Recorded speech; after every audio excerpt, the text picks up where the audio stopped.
जय जिजाऊ जय शिवराय मित्रांनो, स्वागत आहे तुमचे माझ्या जय जिजाऊ या पुरोगामी विचारांच्या चॅनलवर।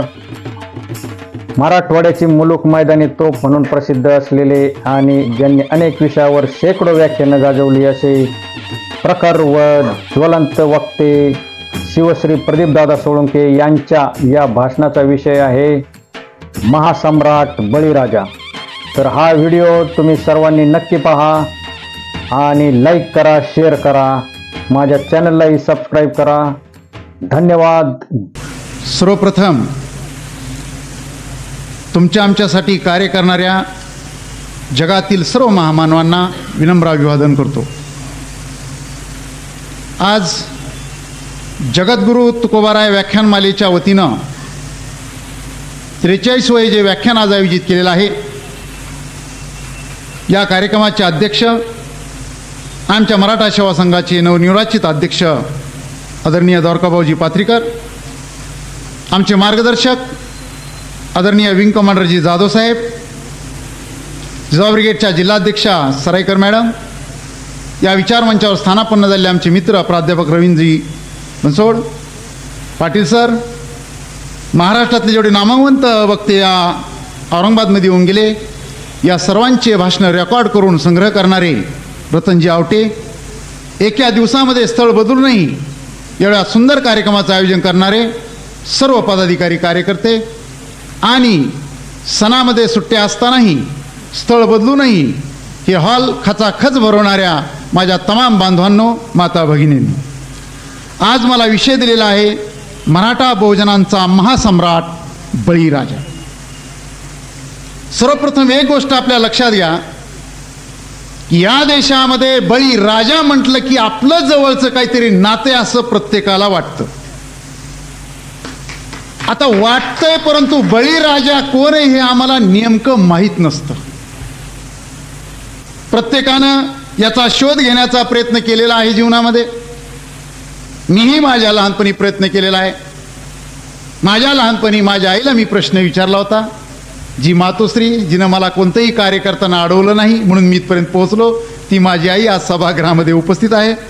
मी आईला प्रश्न विचारला की दीपावली का असते, आणि माझ्या आईनं सांगितलं की एक वामन होता, मग एक बळी नावाचा राजा होता, मग या वामनाला बळीराजाला 3 पावलं जमीन मागितली, 2 पावलामध्ये पृथ्वी व्यापली, 3ऱ्या पावलानं बळीराजाला पाताळात घातलं, आणि हा बळीराजा 3 दिवस वर येतो आणि वर येऊन तो पाहतो की या देशातला शेतकरी सुखी आहे, फटाके फोडतोय, स्नान करतोय, उठणं लावतोय, दीप लावतोय आणि पक्वान्न खातोय, याचा अर्थ सर्व शेतकरी सुखी आहेत, त्याला आनंद होतो आणि तो पाताळात परत जातो वर्षासाठी। मग मी आईला प्रश्न विचारला की वर्षात फक्त 3 दिवस वर येणारा हा बळीराजा वामनानं पाताळात का घातला? ती म्हणली बाकी विचारायचं नाही, त्यानं घातला ते 3 दिवशी वर येतो आणि तो शेतकऱ्याचा राजा असतो, याच्यापेक्षा काही विचारायचं नाही। आणि याच्यापेक्षा भारतात कुणाला काही माहिती सुद्धा नाही।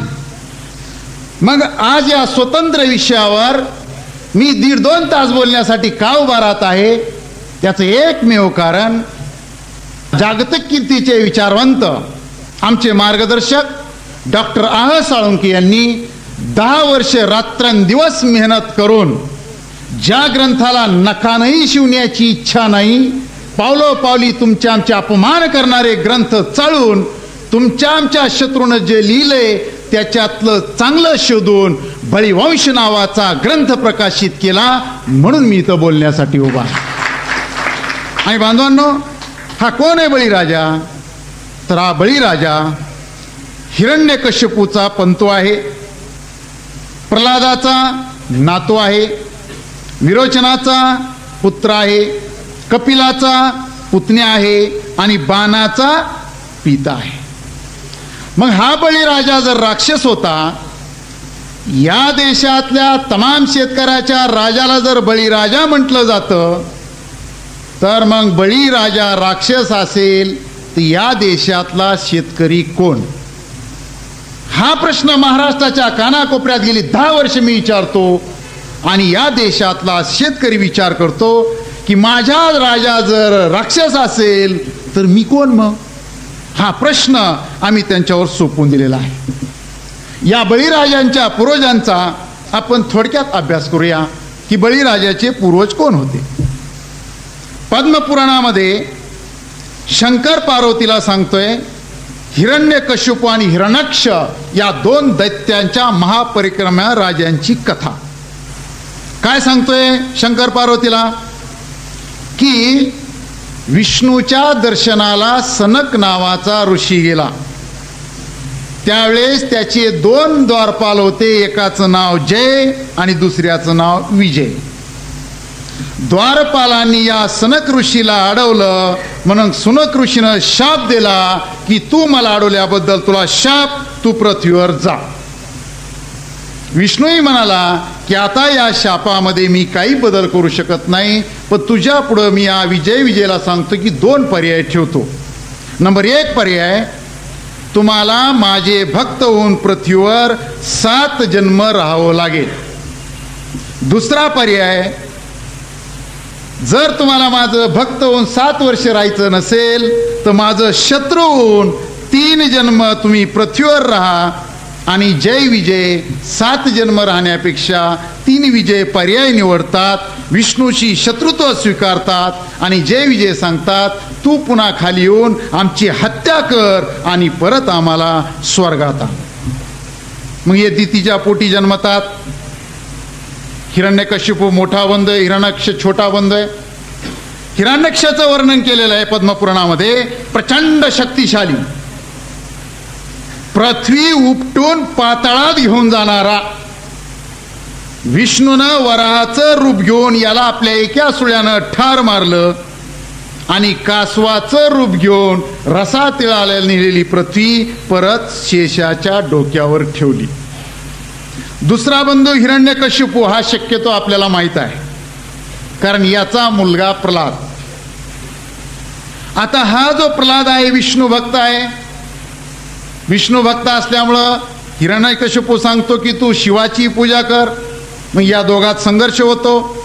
या प्रल्हादाला अनेकदा मारण्याचा प्रयत्न होतो, तो मरत नाही. मग हा हिरण्यकश्यपू विचारतो की मला तू विष्णू दाखव. प्रल्हाद सांगतो पापी माणसाला विष्णू दिसत नाही. मग कुठे आहे? कुठेही आहे. या खांबात आहे का? हो. मारलेला नरसिंह निघाला आणि त्यानं त्याचं पोट टारारा फाडलं आणि त्याच्या आतड्याच्या माळा गळ्यात घातल्या. अशा प्रकारची कथा आपण पिढ्यानपिढ्या ऐकलेली आहे. तर प्रश्न याच्यामध्ये असा आहे की एवढा मोठा पराक्रम करणारे हिरण्यकश्यप आणि हिरण्यक्ष हे विष्णूचे द्वारपाल, आणि यांच्याशी जो संघर्ष झाला विष्णूचा हा लुटूपुटूची लढाई. आता द्वारपालानं सनक ऋषीला अडवलं, आपलं कर्तव्य बजावलं. वास्तविक पाहता याला बक्षीस मिळायला पाहिजे होतं, याला काय दिली? शिक्षा. उद्या आमचे द्वारका भाऊ परवानगी न घेता राष्ट्रपतीला भेटायला गेले तर द्वारपाल अडविणारच. मग ह्यांना काय डायरेक्ट नरकात पाठवायचं का? हा साधा प्रश्न आपण विचार करत नाही.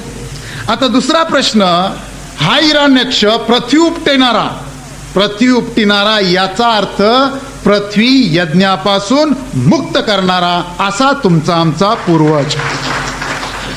या हिरण्यक्षाला मारण्यासाठी विष्णूला 2 अवतार खर्ची घालावं लागले. एक वराह आणि दुसरा कच्छप. 2 अवतार ज्याच्यासाठी घालावं लागले तो हिरण्यक्षाची लढाई लुटूपुटूची लढाई. आणि हिरण्यकश्यपू हा तर सांगतोय की विष्णूची पूजा करण्याऐवजी शिवपूजा करा. आता शिवपूजा करणं काही पाप आहे?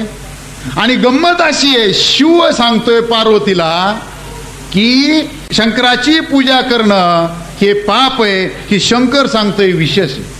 आणि एक लक्षात घ्या, शिव हा तुमचा आमचा पूर्वज आहे, यज्ञाचा विरोधक आहे. सगळे कथा पुराणच चाळा. या असुराला, राक्षसाला, दैत्याला कोण प्रसन्न होतो? फक्त शंकरच प्रसन्न होतो, कारण तो आमचा दैवत आहे. याचा अर्थ हा विकृत झालेला शिव आमचा नाही. त्याचा अभ्यास नंतर आपण काहीतरी करणार आहोत. आता हा जो हिरण्यकश्यपू आहे, हिरण्यकश्यपूचा खून केला, पण या देशातल्या आर्यांचं भटांचं वैशिष्ट्य असे करतेत पण नामानिराळं राहतात. यांनी हिरण्यकश्यपूचा त्याच्या घरात घुसून अंधारात लपून झोपल्यानंतर मारलं आणि त्याच्या खुनाचा आरोप त्याच्या पोरावर घातला. अशा प्रकारचं अत्यंत चुकीचं या पुराणामध्ये यांनी लिहून ठेवलेलं आहे. आता याच्यानंतरचा जो आहे प्रल्हाद तर आपल्याला सगळ्याला माहिती विष्णू भक्त आहे, देवाची बाजू घेणार आहे. याच्यासाठी विष्णूला नरसिंहाचा अवतार धारण करावा लागला. पण एक आम्हाला माहित नाही, प्रल्हादाची आई इंद्रानं, जिचं नाव कयादू, प्रल्हादाची आईच इंद्रानं पळून नेली होती. आता ज्याची आई पळून नेली देवानं, त्या देवाचा, त्या इंद्राचा प्रल्हाद भक्त असू शकतो का? नंबर 2, आता ही उलट तपासणी चिकित्सा आपण केली नाही म्हणून तर आमचा बोऱ्या वाजला.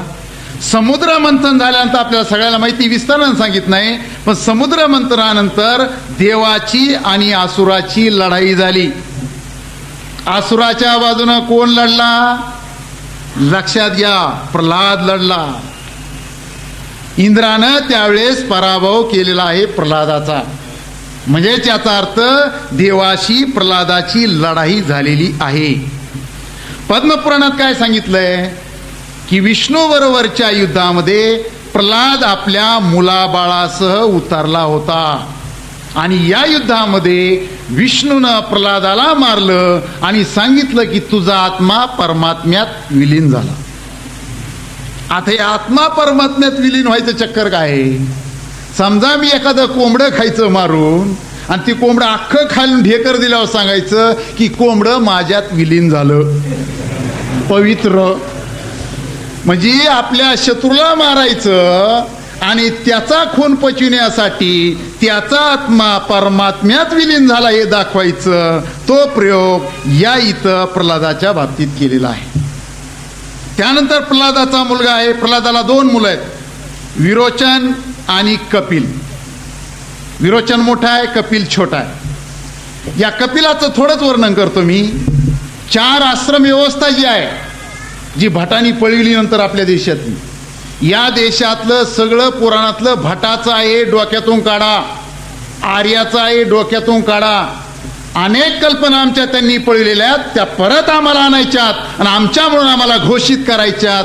त्यासाठी हा लढा आहे बांधवांनो. 4 आश्रम, किती सुंदर कल्पना आहे कपिलाची. पहिला आश्रम ब्रह्मचर्य आश्रम, मुलांनी संपूर्ण लक्ष आपल्या ज्ञानावर केंद्रित करणे.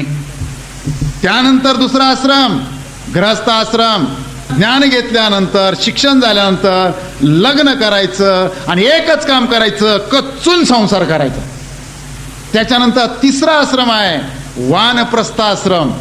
हळूहळू संसारातलं लक्ष दूर करीत राहायचं, कारण मुलं मोठे मोठे व्हायला लागलेले असतात. हळूहळू मुलांच्या हातात कारभार द्यायचा. आणि चौथा जो आश्रम आहे संन्यास आश्रम. बापाचं खेटर पोराच्या पायात आलं की बापानं टोटल संसार पोराच्या हातात द्यायचा आणि निघून जायचं. ही 4 आश्रमाची अत्यंत सुंदर कल्पना कपिलाची आहे. हा कपिल आमच्या बळीराजाचा चुलता आहे. आणि मग त्यानंतर ही कल्पना आर्यांनी पळवली आणि त्यांच्या धर्मग्रंथामध्ये स्वतःची म्हणून त्यांनी घोषित केली. आता विरोचन हा बळीचा पिता आहे. नारद पुराणामध्ये विरोचनाची माहिती आहे. काय सांगितलं की नारद पुराणामध्ये सांगितलं विरोचनाच्या पत्नीचं नाव आहे विशालाक्षी. आणि ही विशालाक्षी रोज सकाळी एका ऋषीची पूजा करायची. पूजा केल्यानंतर त्या ऋषीचं पाय धुवून ते पाणी रोज प्यायची. हे ज्यावेळेस याला कळालं, या विरोचनाचा काटा काढण्यासाठी विष्णूने वृद्ध ब्राह्मणाचं रूप घेतलं. तो या विशालक्षीच्या महालात आला. विशालक्षीनं आसन ग्रहण करण्यास सांगितलं. त्यानं नकार दिला. का नकार देताय? माझ्याकडून काय चुकलं? विशालाक्षी म्हणते तुम्हाला पाहिजे ते मागा, मी द्यायला तयार आहे. पण तो म्हणतो की तू एकटी जे मला आश्वासन देशील तू कदाचित पाळणार नाही. तुझ्या पतीला बोलव आणि मग त्याच्या देखत आश्वासन दे. विरोचनाला बोलावलं जातं. आणि मग दोघं आल्यानंतर हा वृद्ध ब्राह्मणाचं रूप घेऊन आलेला विष्णू म्हणतो की मला तुमच्या दोघांचं आयुष्य द्या. आणि मग सांगितलं, आश्वासन दिल्यानुसार विशालाक्षी तयार होते. दोघंही तयार होतात. आपलं आयुष्य वृद्ध ब्राह्मणाला देऊन टाकतात. त्यानंतर ब्राह्मण पाय धुवू देतो. दोघंही पाणी पितात. मग विमान येतं आणि दोघाला घेऊन जातं. आता विमान काय फक्त तुकारामालाच न्यायला आलेलं नाही. या देशामध्ये ज्या ज्या वेळेस यांच्या विरोधात बंडखोरी केली त्या त्यावेळेस यांनी विमानात आणलं आणि आपल्या लोकाला बसून घेऊन गेले. आता कसं गेलेत हे तुकारामाचा तुम्हाला सर्वांना अभ्यास आहे. आता या कथेमध्ये काय सांगितलं पद्मपुराणामध्ये की सम्राटाची बायको जर ऋषीचं पाय धुवून पाणी पित असेल तर या देशातल्या तमाम बहुजन स्त्रियांनी आपल्या गुरुचं पाय धुवून पाणी प्यावं. आणि अत्यंत गंभीरपणे आरोप करतो मी, महाराष्ट्रभर फिरतो मी खेड्यापाड्यात, आजही आमचे बांधव अशा कळकट मळकट भटाचं गुरुचं पाय धुवून पाणी पितात, कारण ते पुराणं ऐकतात. लांब कशाला? माझ्या लहानपणी आई बरोबर पाहुण्याबरोबर कुठं देवाच्या मंदिरात गेल्यानंतर गोमुखातलं पाणी मला प्यायला लावलं होतं. किती वास येत होता, अजून मला कल्पना आली तर अंगावर शहारे येतात. ते गोमुखातलं आजही आमचे बांधव कुठून तरी गटारातून वाहत आलेलं पाणी आजही पितो.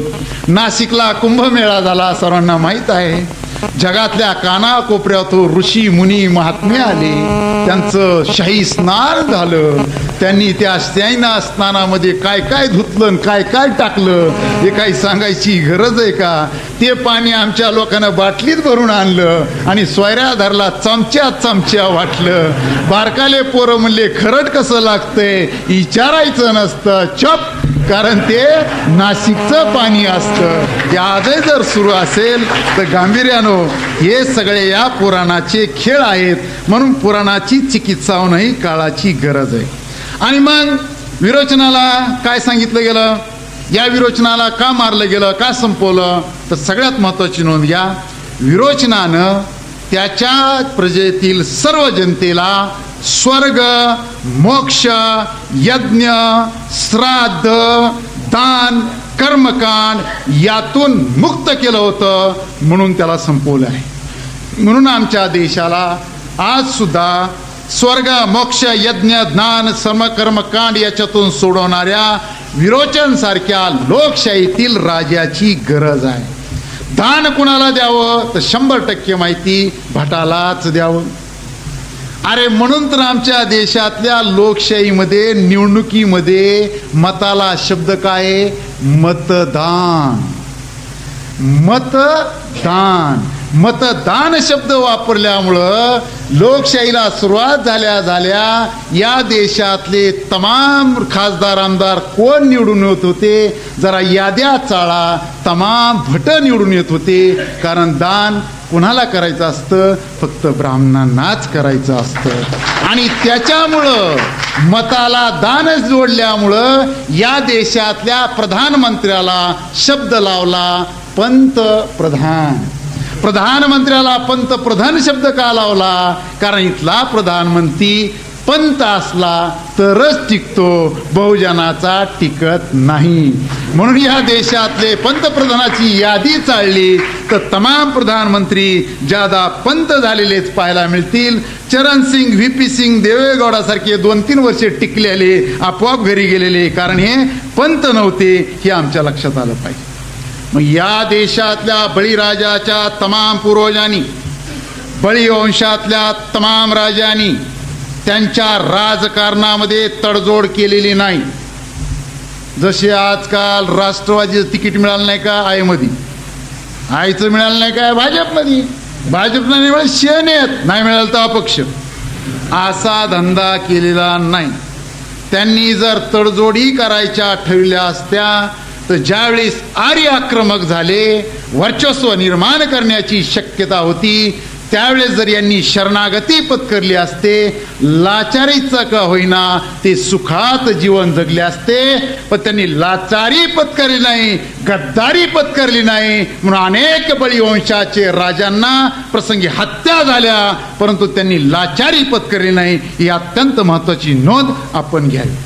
आणि त्यानंतर आजच्या या व्याख्यानाचा हिरो, तुमचा आमचा नायक, विरोचन पुत्र महासम्राट बळीराजा. हा जो बळीराजा आहे, या बळीराजाचं 3 पुराणामध्ये उल्लेख आहे. कोणकोणते 3 पुराण आहेत? नंबर 1 वामन पुराण, नंबर 2 श्रीमद भागवत पुराण आणि नंबर 3 पद्मपुराण. पद्मपुराणामध्ये 2 कथा आलेल्या आहेत. म्हणजे अशा प्रकारे 3 पुराणामध्ये 4 कथा.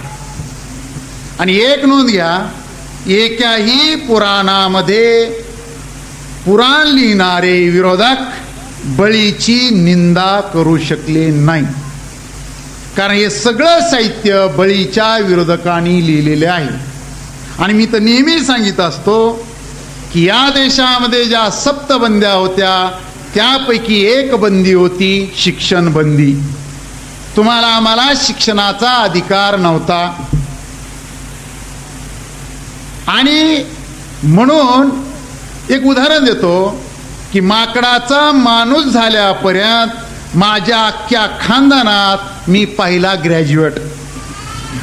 माझा बाप 4थी पास, माझ्या बापाचा बाप गावठी बालवाडी आणि त्याचा बाप शिक्षण व्यवस्थेशी कनेक्शन कट.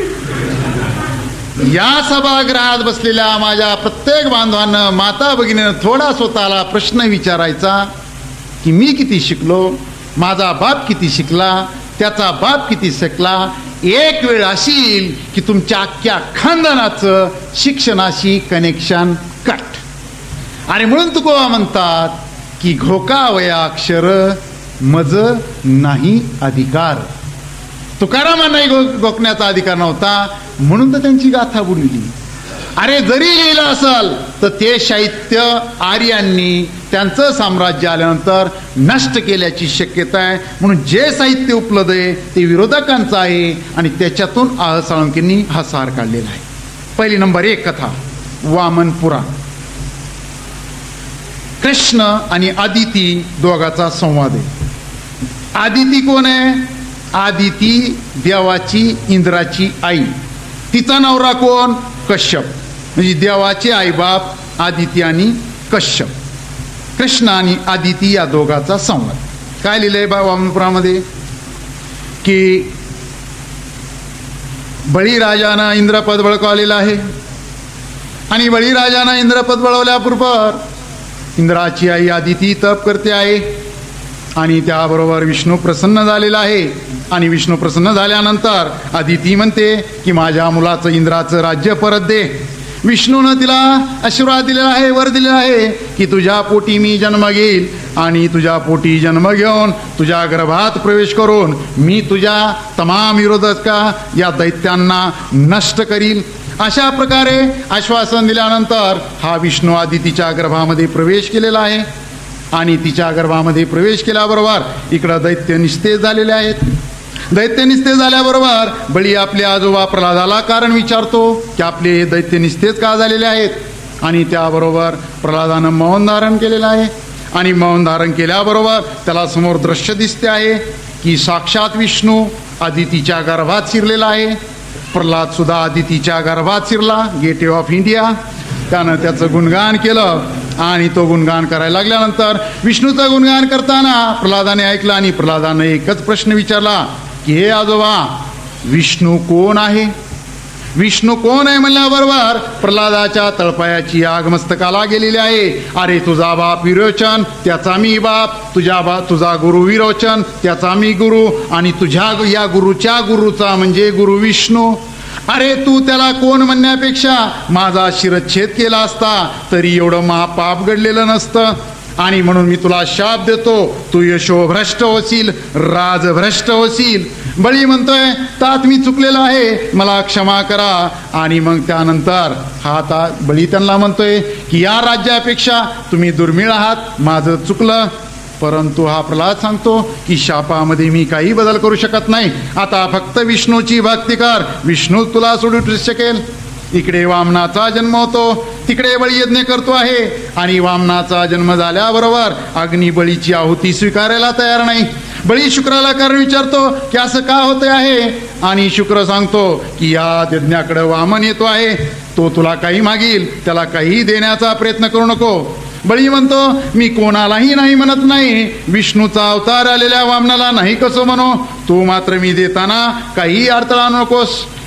विष्णूचं वामनारूपी आगमन झालेलं आहे, त्याला बसण्याला आसन दिलेलं आहे. त्यानं 3 पावले जमीन मागितली, बळीराजानं उदक सोडलं, 3 पावलं जमीन दिली. 3 पावलामध्ये सर्व व्यापलेलं आहे, 3ऱ्या पावलानं त्याला पाताळात घातलेलं आहे. अशा प्रकारे इंद्रास राज्य परत मिळालेलं आहे. पहिला कोणतं वामन पुराण समाप्त. आता हे पुराण तर पिढ्याने पिढ्या ऐकलं राजा आपण. आता थोडी तपासणी करू, चिकित्सा. एक लक्षात घ्या, कृष्णाचा जन्म प्रल्हादाच्या अनेक वर्षानंतर झालेला आहे. मग प्रल्हादानंतर कृष्णाचा जन्म होऊन सुद्धा प्रल्हाद कृष्णाला नमस्कारतोय. बघा यांचा खेळ. आता नातवानं आजोबाला एखादा प्रश्न विचारणं गुन्हा आहे का? एखादी गोष्ट सांगितल्यानंतर पोरगं विचारतं बाबा हे काय. विष्णूचं गुणगान झाल्यावर सहज प्रश्न विचारला बळून की विष्णू कोण आहे. तो आजोबाला एवढा राग, डायरेक्ट शॉक. तू काय होशील? राजभ्रष्ट होशील, यशोभ्रष्ट होशील. बांधवांनो, लढाईमध्ये आमचा बळीराजा कदाचित राजभ्रष्ट झाला असेल, पण तुमच्या आमच्या हृदयावर असलेलं त्याचं राज्य तो कधी यशोभ्रष्ट या देशामध्ये झाला नाही, याची कृपया नोंद घ्या. आजोबा आपल्या शत्रूची बाजू घेऊन नातवाला शाप देऊ शकतो का? तेवढा प्रश्न आपला मन स्वतःला विचारायचा. आणि तमाम पुराणकारांनी लिहिलं की बळीचं राज्य सुराज्य होतं. सुराज्य होतं याचा अर्थ त्या राज्यामध्ये ब्राह्मण दुःखी होते काय? सुराज्य याचा अर्थ त्या राज्यातील तमाम जनता सुखी होती. मग सुखी होती तरी बळीराजाला ब्राह्मण दष्ट का दाखवलं? बळीराजा ब्राह्मण दष्ट आहे का? अरे बळीराजाला माहित होतं की वामन हा विष्णू वामनाचं रूप घेऊन कपटानं आपल्याला काहीतरी मागणार आहे, तरी सुद्धा 3 पावलं जमीन दान देतोय. याचा अर्थ आमचा बळीराजा ब्राह्मणाचा विरोधक नव्हता. मग बळीराजाला का बदनाम केलं? बळीराजानं एकच गोष्ट केली की या त्याच्या राज्यामध्ये बळीराजानं ब्राह्मणाला झुकतं माप दिलेलं नाही. आणि सगळ्यात महत्वाचं, बळीराजानं ब्राह्मणाला विशेष अधिकार दिलेले नाहीत. बळीच्या न्यायालयात ब्राह्मण जरी आरोपी उभा राहिला तर इतर प्रजेसारखं त्याला दंड दिला जायचा. आणि म्हणून बळीराजाचं राज्य संपवण्यासाठी वामनाला जन्म घ्यावा लागला. दुसरी कथा श्रीमद भागवत पुराण. आता ही कथा कोण सांगतोय? व्यासपुत्र शुक एका राजाला सांगतोय. काय कथा आहे? राजा प्रश्न विचारतो कथेच्या सुरुवातीला की हरीने देव असतानाही 3 पावले जमीन याचना का केली? जमीन देऊनही त्यास का बांधले गेले? शुक कथा सांगतोय की इंद्राने बळीचं युद्ध झालेलं आहे आणि या युद्धामध्ये बळीराजा ठार झालेला आहे. बळीराजा ठार झाल्याबरोबर भृगू नावाच्या ब्राह्मणाने त्याला जिवंत केलेला आहे. भृगूने जिवंत केल्यामुळं बळीराजा त्याची स्तुती करतो आहे. आणि या भृगूच्या सहकार्याने बळीराजानं विश्वयज्ञ केलेला आहे. विश्वयज्ञ केल्यानंतर बळीराजाने इंद्रावर हल्ला केलेला आहे. आणि इंद्रावर हल्ला केल्याबरोबर त्यावेळेस इंद्र पराभूत झालेला आहे. इंद्राने बृहस्पतीला पराभूत होण्याचे कारण विचारले. बृहस्पती सांगतो की भृगू ब्राह्मणाच्या तेजामुळे बळीराजाला यश मिळालेले आहे, तू शांत राहा. कालांतराने बळीराजा भृगूचा अपमान करणार आहे आणि त्याचा अपमान झाल्यामुळं बळी परिवारासह नष्ट होणार आहे. इकडे इंद्राचं राज्य गेल्यामुळं अदिती दुःखी झालेली आहे. कश्यप प्रश्न विचारतो की तू दुःखी का आहेस? काही ब्राह्मणाचा अभद्र तर झालं नाही? तर आदिती सांगते की तुम्ही चिंता करू नका, गाय आणि ब्राह्मण सुखरूप आहेत, फक्त इंद्राचं पद गेलेलं आहे. आणि मग कश्यप सांगतो की तू सर्व यज्ञ कर, आणि सर्व यज्ञ केल्याबरोबर विष्णू प्रसन्न झालेला आहे आणि त्यानं वचन दिलेलं आहे की मी तुझ्या पोटी जन्म घेईल. त्यानुसार वामनाचा जन्म झालेला आहे. इकडं वामनाचा जन्म झाला त्यावेळेस बळी नर्मदा काठी यज्ञ करीत आहे. वामनाचं आगमन झालेलं आहे, त्याचं स्वागत झालेलं आहे, पाय धुतलेले आहेत, त्यानं 3 पावलं जमीन मागितलेले आहे. आणि 3 पावलं जमीन मागितल्यानंतर बळीराजा म्हणतो आहे की फक्त 3 पावले जमीन मागतो? अरे माझ्याकडे आलेला याचक, त्याला जीवनात कधीही याचना करावी लागत नाही, म्हणून तुझं 3 पावलानं भागणार नाही, तू जास्त माग. परंतु वामन त्याला 3 पावलाचाच आग्रह करतो. शुक्र त्याला विरोध करतो, परंतु तो ऐकत नाही. उदक सोडलं जातं, 2 पावलामध्ये पृथ्वी व्यापली जाते, बळीराजाला बांधलं जातं. आणि वामन विचारतोय की आता मी तुला 3 पावलं जमीन मागितली होती, 2 पावलानं पृथ्वी व्यापली, 3रा पाऊल कुठं ठेवू सांग? तू वचन दिलेलं आहे, तू जर वचन मोडलंस तर नरकात जाशील. आणि मग बळीराजानं सांगितलं माझ्या डोक्यावर ठेव. तितक्यात प्रल्हादाचं आगमन झालेलं आहे आणि विष्णू बळीचं कौतुक करतोय, वा वा तुमचा नातू किती छान आहे, दिलेलं वचन तो पूर्ण करतोय, माझ्या आश्रयानं तो भविष्यामध्ये इंद्र होणार आहे. अशा प्रकारे बळीला पाताळात घालून प्रल्हादालाही पाताळात जाण्याचा सल्ला देतो आणि इंद्राला राज्य परत. श्रीमद भागवत पुराण समाप्त. आता तपासणी. हे झालं पुराण. आदिती उदास कशामुळं? तर ब्राह्मण धोक्यात आहे का प्रश्न विचारलाय. म्हणजे यांचं फक्त ब्राह्मण धोक्यात असले तर यांना टेन्शन. आणि ती काय सांगते? गाय आणि ब्राह्मण सुखरूप आहे. आदिती गाय आणि ब्राह्मणच सुखरूप का म्हणते? कारण ब्राह्मणाचं सगळ्यात आवडतं खाद्य गाय आहे. हे त्यांनीच लिहिलेल्या शास्त्रात आणि पुराणात सांगितले. आता काही लोकांना धक्का बसून नवीनच ऐकलं होतं आम्ही. एक छोट उदाहरण देतो, नेमकं आजच घडलेलं. आज दिनांक 28/10/2006 लोकसत्ता नावाचा पेपर, पान नंबर 6 वर संपादकीय लेख आहे. आणि या लेखाचं नाव आहे मांसाहारी भारतीयांचा देश. अर्थात लेख कुणी लिहिला? माननीय आदरणीय भटांचं श्रद्धास्थान कुमार केतकर यांनी. काय लिहिलं यांनी पान नंबर 6 वर? गाय ही पशुही असल्याने गोमांस भक्षण व्रज न मानणारा ब्राह्मण वर्ग पूर्वी होता आणि आजही आहे. म्हणजे या देशातले ब्राह्मण गायला पशु मानतात, पूर्वी गायचं मांस खायचे आणि आजही खातात. कुमार केतकर, पान नंबर 6 लोकसत्ता. अरे यांनी आम्हाला सांगितलं की गाय पवित्र आहे, तुम्ही गायीवर बसून आलात, गाय हे तुमच्यात सगळ्यात आवडतं खाद्य. अरे हा कृषी प्रधान देश आहे, बळीवंशाचा देश आहे, गायी म्हशी दूध देणारे आहेत, त्यांना आम्ही पवित्र मानतोच, तुमची सांगायची गरज नाही. गाय आम्हाला बैल देते म्हणून गायला आम्ही पवित्र मानतो. पण तुम्ही कधी गाय सांभाळली का? गायचं कधी शेण काढले का?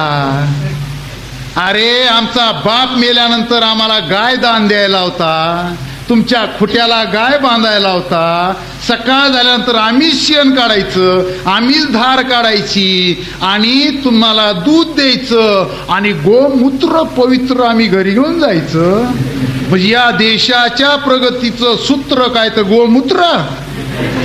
आणि ती गाय आम्ही दिवसभर सांभाळायची, संध्याकाळी पुन्हा तुमच्या खुट्याला बांधून तिची धार काढून तुम्हाला धार द्यायची. आम्हाला गाय पवित्र सांगता? अरे या देशामध्ये आम्ही सांगित होतो की ब्राह्मण आजही कणकीची गाय त्यांच्या एखाद्या विधीमध्ये कापतात, तिच्यामध्ये गुळ भरलेला असतो आणि चाटतात. हे आम्ही सांगित होतो. कुमार केतकर तर सांगतो, आजही या देशातले ब्राह्मण गाय खाता आणि आम्हाला गाय पवित्र आहे म्हणून सांगता. हे धंदे या देशातले तात्काळ बंद करा, आम्हाला सांगायची गरज नाही.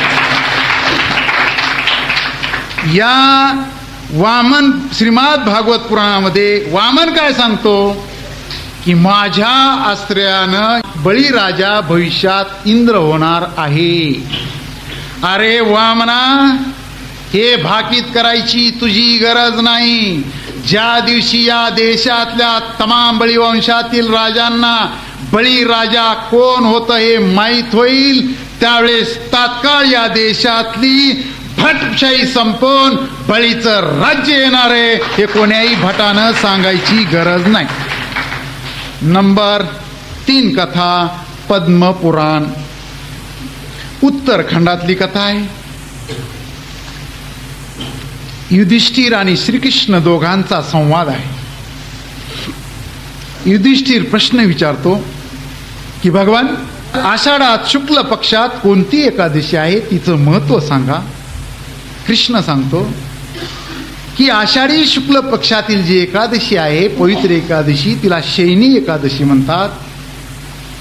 ही सर्वश्रेष्ठ आहे आणि या दिवशी जो वामन पूजा करील त्याला स्वर्ग आणि मोक्ष दोन्ही गोष्टी मिळतात. युधिष्ठिर विचारतो, भगवान एक शंका आहे. तुम्ही एका वेळी क्षीरसागरात शेषाच्या पाठीवर आणि त्याच वेळी बळीजवळ असं कसं काय घडलं? मग कृष्ण सांगतो, कथा सांगतोय, त्रेतायुगामध्ये बळी नावाचा माझा भक्त होऊन गेला. प्रचंड मोठं साम्राज्य, पृथ्वीचा पती, इंद्राचं राज्य त्यानं हरण केलं. त्यामुळे इंद्राने तपश्चर्या केली आणि इंद्राला प्रसन्न झाला विष्णू आणि त्यानं इंद्रासाठी वामन रूपी 5वा अवतार घेतलेला आहे. वामन रूपी 5वा अवतार घेऊन सत्यानं वागणाऱ्या बळीला वाणीच्या कपटाने या वामनानं जिंकलेलं आहे आणि त्याला 3.5 पावले जमीन मागितलेली आहे. 3.5 पावले जमीन मागितल्यानंतर बळीराजानं ते दान दिलेलं आहे. मग या वामनानं बळीराजाला हातात धरलं. 3 पावलामध्ये पृथ्वी व्यापली, अर्ध पाऊल शिल्लक राहिलं. अर्धे पाऊल कोठे ठेव, तर ते त्याच्या पाठीवर ठेवलं आणि त्याला पातळात घातलं. तो दिवस आषाढी शुक्ल पक्षातील एकादशीचा आहे. या दिवशी माझे एक शरीर क्षीरसागरात शेषाच्या पाठीवर असतं, दुसरं शरीर बळीजवळ असतं. ही एकादशी करणाराचे पुण्य ब्रह्मदेव सुद्धा मोजू शकत नाही आणि जो ही कथा ऐकतो त्याला अश्वमेध यज्ञाचे फळ मिळते. श्रीकृष्ण युधिष्ठिराला सांगतो आहे, आता तुम्हाला निश्चितच अश्वमेध यज्ञाचं फळ मिळाले, कारण तुम्ही कथा ऐकलेली आहे. आता सांगणाऱ्याला काय मिळाले ते काय लिहिलं नाही, कारण त्याला स्वर्गाचा असता कधी बी रिकामाच आहे. काय सांगितलं या कथेमध्ये? कृष्ण आणि युधिष्ठिर दोघांचा संवाद. प्रचंड विख्यात व्यक्ती युधिष्ठिर आणि कृष्ण, या दोघांचा वापर एकादशीचं महत्व वाढविण्यासाठी. तर मला एक सांगा, कृष्ण आणि युधिष्ठिर या दोघं जर एकत्र बसले तर चर्चा कशावर होईल? राजकारणावर, तत्वज्ञानावर. दोघं राजकारणीत ना. अहो, सोनिया गांधी मनमोहन सिंग जर एकत्र बसले तर एकादशीवर चर्चा करते काय? शरद पवार आणि सुप्रिया मुळे जर एकत्र बसले तर काय एकादशी चर्चा कधी? म्हणून राज्यसभेत कसं घुसायचं याच्यावर चर्चा होईल ना त्यांची. म्हणजे श्रीकृष्णाचा आणि युधिष्ठिराचा वापर एकादशीचं महत्व वाढवायला. आणि आम्हाला पिढ्याने पिढ्या सांगितलं, प्रत्येक धर्मग्रंथामध्ये सांगितलं. काय सांगितलं? ज्या ज्या वेळेस धर्माला ग्लानी येते त्या त्यावेळेस कोण अवतार घेतो? कृष्ण अवतार घेतो. एकाही पुराणकारानं बळीनं काही धर्माला ग्लानी आणल्याचा उल्लेख केलेला नाही. धर्मानं वागणारा बळी प्रत्येक पुराणकार सांगतो, सुराज्य आणणारा बळी. मग बळीनं असा कोणता धर्म केला होता माझ्या आईला मी आत्ता येताना विचारलं, पोथी ऐकताना बामणं काय काय नाटकं करते? तर माझ्या आईनं सांगितलं, पोथी सांगताना बळी पातळात घातला की सगळ्याला नारळ फोडायला होतो, आणि नारळ ह्या भाटाला. म्हणजे आम्हाला आमचा बळी पातळात घातल्यानंतर आज सुद्धा पोथी सांगताना नारळ फोडायला होते, आम्हाला आनंद व्यक्त करायला होते. पण विष्णूला अवतार काय घेतला तुम्हाला किस्सा माहिती का? हा फार सुंदर किस्सा आहे. विष्णूला अवतार काय घेतला हे प्रश्न विचारलाच नाही आपण. विष्णूला अवतार का घ्यावा लागला? तर युद्धामध्ये स्त्री हत्या वर्ज्य आहे, निषिद्ध. पण विष्णूनं काय केलं? शुकाच्या आईची युद्धात हत्या केली, आणि शुकाच्या आईला मारल्यामुळं त्याला शाप दिला गेला, तू पृथ्वीवर जा, आणि म्हणून त्याला पृथ्वीवर यावं लागलं. आता त्यानं पाप केल्यामुळं त्याला खाली यावं लागलं ना, शाप मिळालाय ना, मग इथं आल्यावर त्याला दुःख मिळायला पाहिजे. विष्णूला त्यानं शापमुक्त होण्याचा प्रयत्न करायला पाहिजे. तसं नाही, धर्माला ग्लानी आले म्हणून खाली आला आणि अवतार घेऊन काम करायला लागला. अरे शाप दिलाय ना. आणि एक लक्षात घ्या, विष्णूचं कृष्णाचं अजिबात कनेक्शन नाही. जाणून बुजून विष्णू आणि कृष्ण एक सांगण्याचा प्रयत्न केलेला आहे. कृष्ण या देशातल्या तमाम मूळ निवासियांचा प्रचंड पराक्रमी बुद्धिमान राजा होऊन गेलेला आहे. त्यांची जाणून बुजून नाळ जोडून कृष्णाचं नाव घेऊन हे पाप झाकण्याचा प्रयत्न करतायत, ही एक लक्षात घ्या. आणि एक अत्यंत साधी गोष्ट आहे, बळीला कुणी मारलं? देवानं मारलं. मग बळीला देवानं मारल्यावर देव उगच उग मारीन का? सर्वसामान्य जनता म्हणती, नाही रे बाप्पा, बळीनं काहीतरी पापच केला असन तेव्हाच देवानं मारलं, ते काय उगच उग कसा मारीन? म्हणजे यांचा खून पचवायचा असला तर हे देवानं मारलं असं जाणून बुजून दाखवतात. अरे कबीराने सांगितलंय, 52 होय नाही बली छलिया.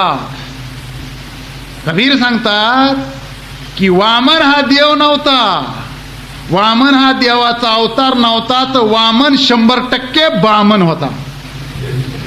देवाची बदनामी करण्याचा प्रयत्न आहे, अवताराच्या नावाखाली खून पचवण्याचा प्रयत्न आहे, कबीरानं सांगितलं. बरं, बळीराजाला कधी मारलं? सगळ्या पुराणात घोटाळे. एक तरीच खरं असं.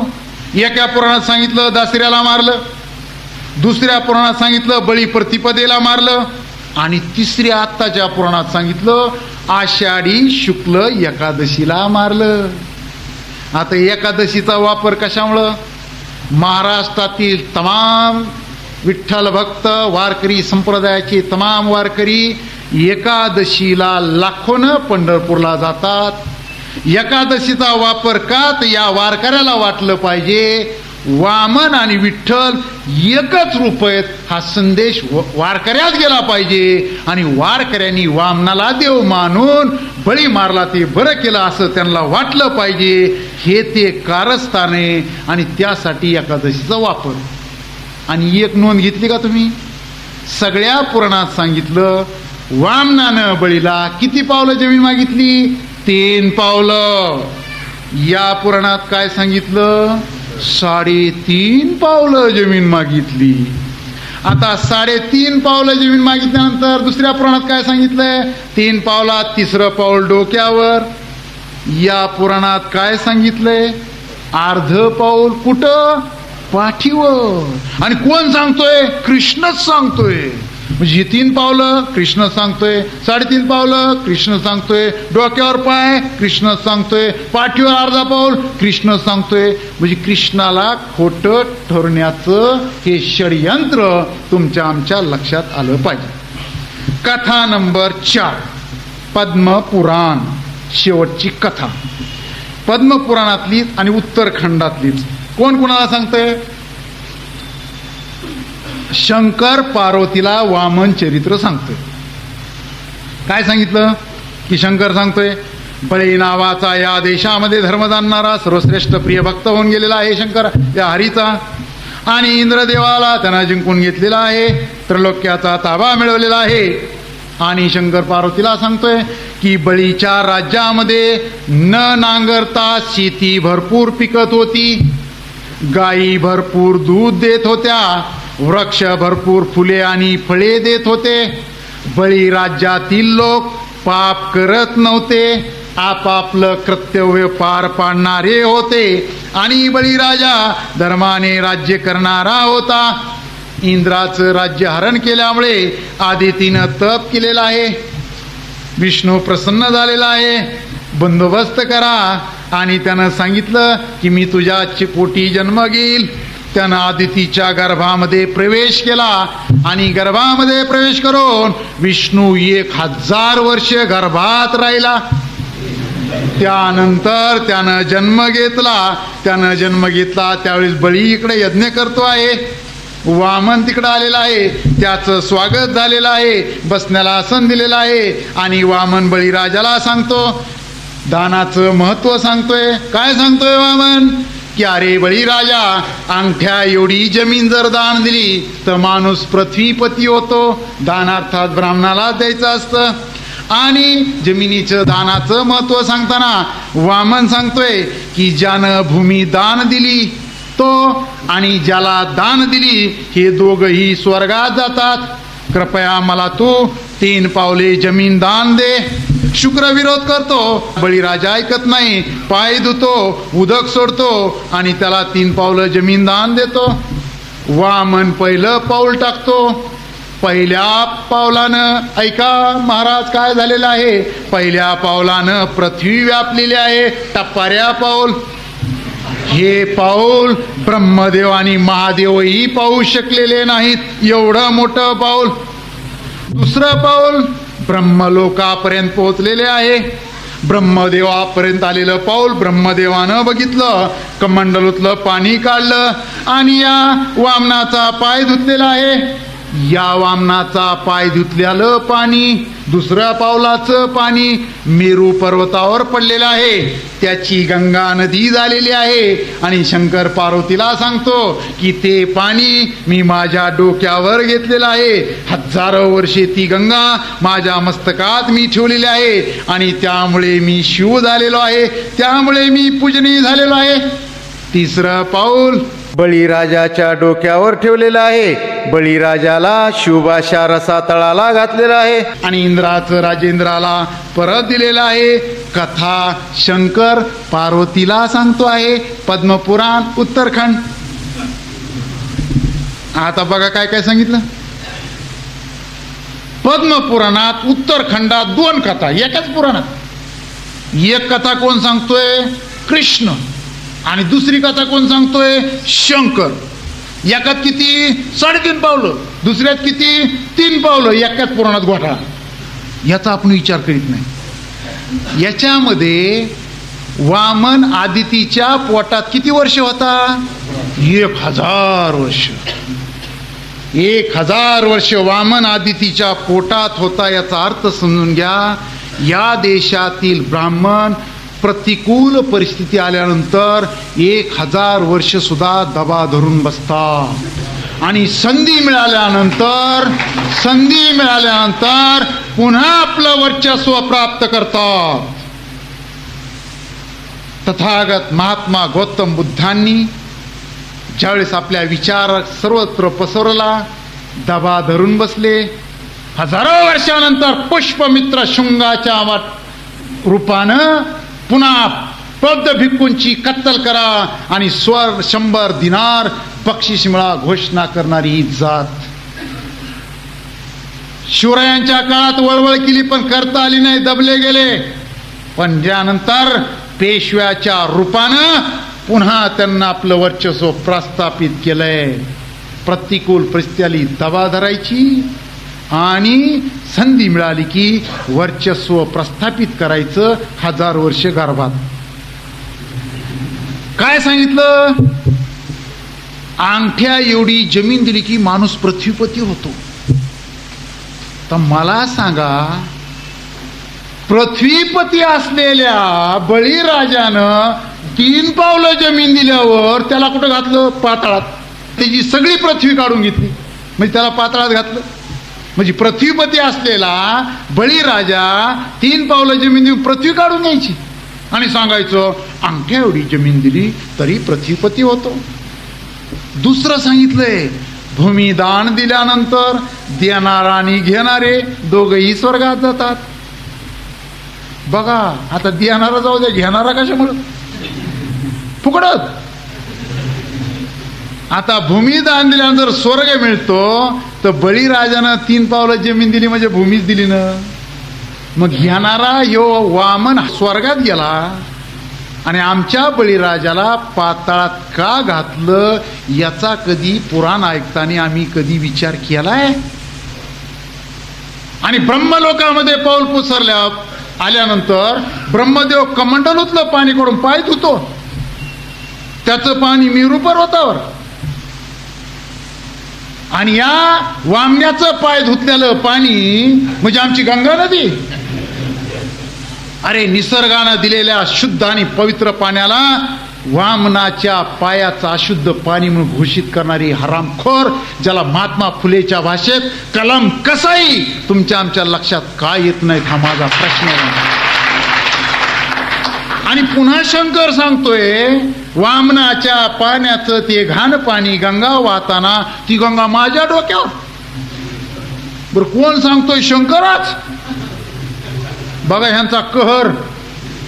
आणि ते पाणी माझ्या डोक्यावर असल्यामुळं मी शिव झालो, मी पवित्र झालो, म्हणून लोक माझी पूजा करतील. का तर या वामण्याचं पाणी डोक्यात आहे म्हणून. हे सांगितलंय. एवढी हरामी पिढ्यानं पिढ्या आम्ही पुराण ऐकले, पण आम्ही कधीही शंका निर्माण केल्या नाही.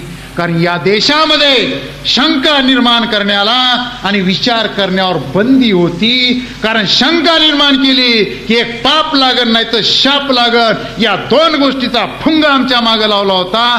म्हणून या जनतेला पापातून आणि शापातून मुक्त केलं की 100% या देशामध्ये बळी राज्य येईल, हे सांगायला कुण्याही भाकिताची गरज नाही. एक मुद्दा अजून, सप्त चिरंजीव. सगळे ऐकतात 7 चिरंजीव 7 चिरंजीव. आम्हाला सगळं अर्धवट माहित असते. कोण आहेत 7 चिरंजीव? नंबर 1 अश्वत्थामा, 2 बळी, 3 व्यास, 4 हनुमान, 5 बिभीषण, 6 कृप आणि 7 परशुराम. ही 7 सप्त चिरंजीव आहेत, म्हणजे दीर्घकाळ जगणारे, कधीही न मरणारे चिरंजीव. या 7 जणांमध्ये 2 बहुजन आहेत, फक्त 2 बहुजन आहेत. नंबर 1 बळीराजा आणि नंबर 2 हनुमान. बळीराजाला सप्त चिरंजीवामध्ये बळीराजाच्या विरोधकाला सुद्धा दुसरं स्थान द्यावं लागलं. याचा अर्थ बळीराजा किती प्रचंड पराक्रमी असेल याची कृपया नोंद घ्या. सप्त चिरंजीवामध्ये बळीराजाला स्थान, विरोधकांनी. हे लक्षात घ्या. कोण आहे ते 7 जण? जरा एकाचं तपासणी करू. कृप. कोण कृप? एवढा काही विशेष पात्र नाही, पण हा द्रोणाचार्याच्या बायकोचा भाऊ आहे, म्हणजे अश्वत्थाम्याचा मामा. एक नातं सांगितलं मी. हा कोण आहे? अश्वत्थाम्याचा मामा. आणि याचं दुसरं नातं हा अश्वत्थाम्याचा काका सुद्धा आहे. तुम्ही म्हणता 2 नातं कसं काय? तर लक्षात घ्या, या कृपाची एक बहीण द्रोणाचार्याला होती आणि कृपाची दुसरी सख्खी बहीण कृपी हिच्या संगच कृपाचं लग्न झालं होतं. सख्या बहिणी संग लग्न करणारी ही पिलावळ. कदाचित सख्या बहिणी संग लग्न केल्यामुळं सप्त चिरंजीवामध्ये याला स्थान दिलं असेल, सांगता येत नाही. दुसरं पात्र आहे अश्वत्थामा. प्रचंड कपटी. पांडव जिंकल्यानंतर या अश्वत्थाम्यानं पांडवाचे सगळे लेकरं कापून काढले, गर्भामध्ये सुद्धा तलवारी खुपशिल्या. काय सांगता याचा अर्थ? जिंकल्यानंतर बेहोश होऊ नका, शत्रू तुमचा नंतर सुद्धा पराभव निष्पात करू शकतो, हा संदेश तुम्हाला आम्हाला देण्याचा प्रयत्न. तिसरं पात्र व्यास, महाभारताचा निर्माता. महाभारताचं पहिलं नाव होतं जय, त्याचा निर्माता. हा कोण आहे? याचा जन्म ब्राह्मण पुरुष आणि अब्राह्मण स्त्री या दोघापासून झालाय. बामणाचा माणूस आणि बामण नसलेली बाई म्हणजे संकरित बियाणं. पण ब्राह्मी व्यवस्थेचा कडवा समर्थक म्हणून हा सप्तचिरंजीव. त्याच्यानंतरचं पात्र आहे बिभीषण. बिभीषण तर सगळ्याला माहिती, घर का भेदी लंका ढाये. आपल्यातला जर कुणी फितूर झाला तर मोठमोठ्याल्या व्यक्तींचा, मोठमोठ्याल्या राष्ट्रांचा नाश होऊ शकतो हे सांगण्याचा प्रयत्न. त्याच्यानंतरचं पात्र आहे परशुराम. याची गंमत अशी, हा सप्त चिरंजीवात पण आहे आणि 10 अवतारात सुद्धा आहे, दोन्हीकडे बी येऊ. काय केलं यानं प्रचंड मोठा पराक्रम केला. काय केलं? सख्खी आई मारली. आणि पिढ्याने पिढ्या तुम्हाला मला सांगितलं की परशुरामानं 21 वेळा क्षत्रिय नष्ट केले. क्षत्रियाचा अर्थ या भूमीचे मूळ मालक. 21 वेळा तुम्हाला आम्हाला कलम कत्तल केली म्हणून सांगितलं जातं. आणि त्या परशुरामाची तुम्ही आम्ही भक्त.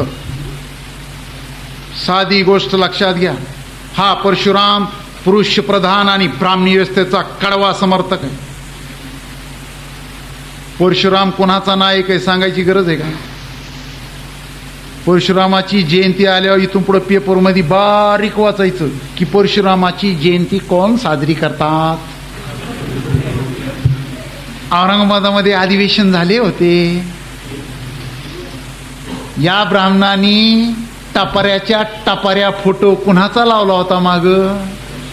परशुरामाचा आणि रामदासाचा. नीट लक्षात घ्या. छत्रपती शिवाजी महाराजांच्या महाराष्ट्रामध्ये शिवाजी महाराजांसोबत तोंडाने गुणगाणार गाणाऱ्यांनी शिवाजी महाराजांचा टपाऱ्या फोटो का लावला नाही? कारण यांच्या मुंह में राम बगल में छुरी. शिवाजी महाराजांचा फक्त वापर करायचा. अरे एका तरी ब्राह्मणाचं नाव शिवाजी आहे का?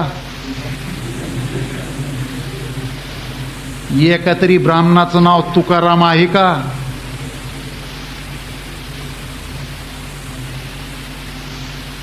ज्योतिबान भीमराव तर शक्यच नाही.